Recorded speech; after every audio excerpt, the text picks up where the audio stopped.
essa agenda de pesquisa se impôs às várias universidades, vários órgãos de pesquisa, organizações como o Think Tanks, como a FGV. A gente tinha muito interesse em pesquisar esse assunto e procurávamos a melhor forma de desenvolver uma boa pesquisa. Decidimos então fazer uma avaliação que procurasse observar, analisar multidisciplinarmente, transversalmente nos diversos órgãos de governo, órgãos e instituições públicas que atuam de alguma maneira no combate à corrupção.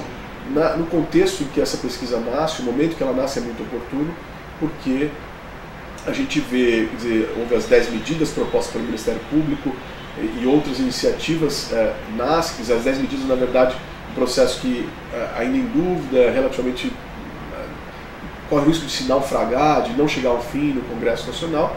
E veja, eu não digo com isso que as 10 medidas sejam a solução, mas era um processo de discussão nacional, de análise do que deveria ser feito. A nossa ideia foi fazer, no primeiro momento, um diagnóstico, uma análise das instituições brasileiras, uma leitura da transparência em alguns, do Ministério Público, melhor dizendo, de Tribunal de Contas dos Estados e das prefeituras, das compras públicas das capitais, e, por fim, uma análise dos projetos de lei. Os projetos de lei, como que o Legislativo responde a isso. E tem também algo que a gente já faz corriqueiramente na Fundação Getúlio Vargas, que é uma análise quantitativa das respostas do Judiciário.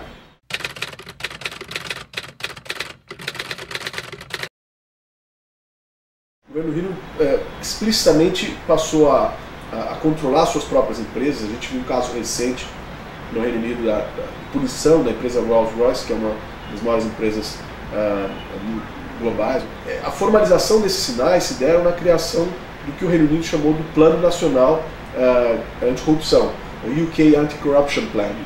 Talvez um grande êxito desse projeto, desse plano, foi ter distribuído metas para vários órgãos da administração e órgãos da sociedade, mas mais do que isso, criou figuras importantes, como, por exemplo, a figura do champion, com responsabilidade política vinculada ao primeiro-ministro daquele país, com uma responsabilidade de articulação e de responder publicamente pela agenda de corrupção. Por que não está andando? Como o governo vai responder aos desafios que surgem constantemente? É difícil a ideia de erradicação da corrupção no mundo, mas a ideia é manter esses patamares ao mínimo aceitável para qualquer administração pública.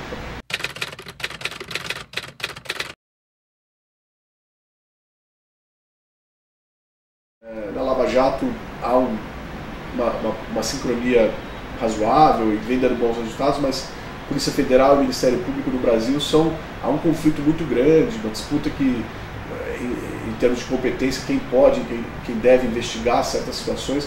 Então, muitas vezes essas disputas institucionais não colaboram. A investigação sofisticada de combate à corrupção ela exige como se fosse uma orquestra.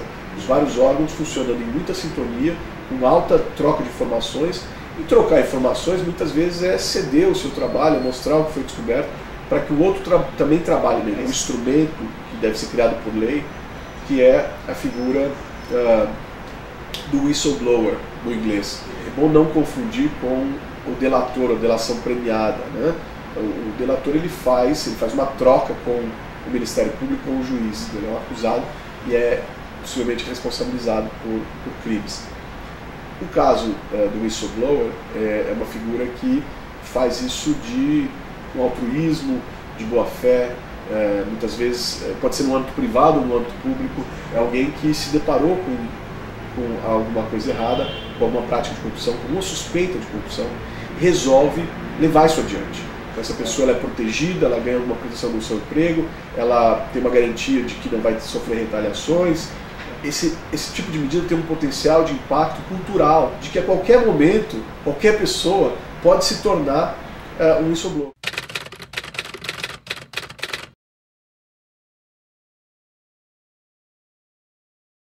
Uma das formas de falhar é demorar a dar uma resposta. Às vezes, quando a resposta vem, a pessoa que se beneficiaria daquela sentença, daquela decisão já morreu, ou já não é mais tão relevante a decisão. No caso de corrupção, é ainda mais grave, porque a figura que vem sendo acusada de corrupção, e a gente está vendo esse problema nesse momento, tem a possibilidade, se esse processo durar muito, de ocorrer a prescrição e, portanto, dessas pessoas sequer responderem o processo a partir do momento dessa prescrição. No caso da Lava Jato, se tentou dar exclusividade da atuação desse juiz para esses casos. Isso vem dando resultado.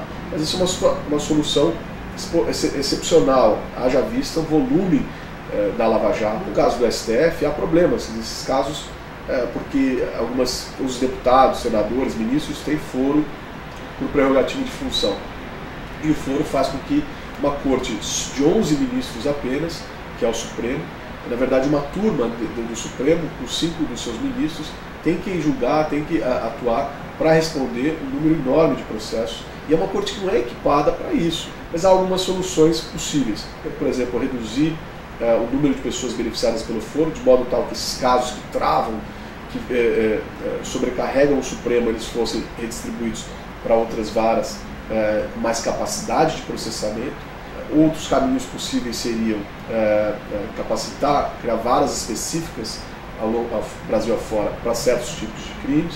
Isso já se faz, de alguma medida, em alguns casos, mas principalmente atuar, parece, preventivamente, entender por que aqueles parlamentares, como que se deu o envolvimento desses parlamentares com o esquema de corrupção.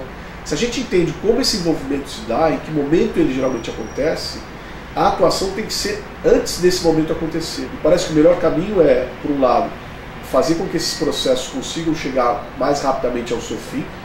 Isso é uma forma de responder.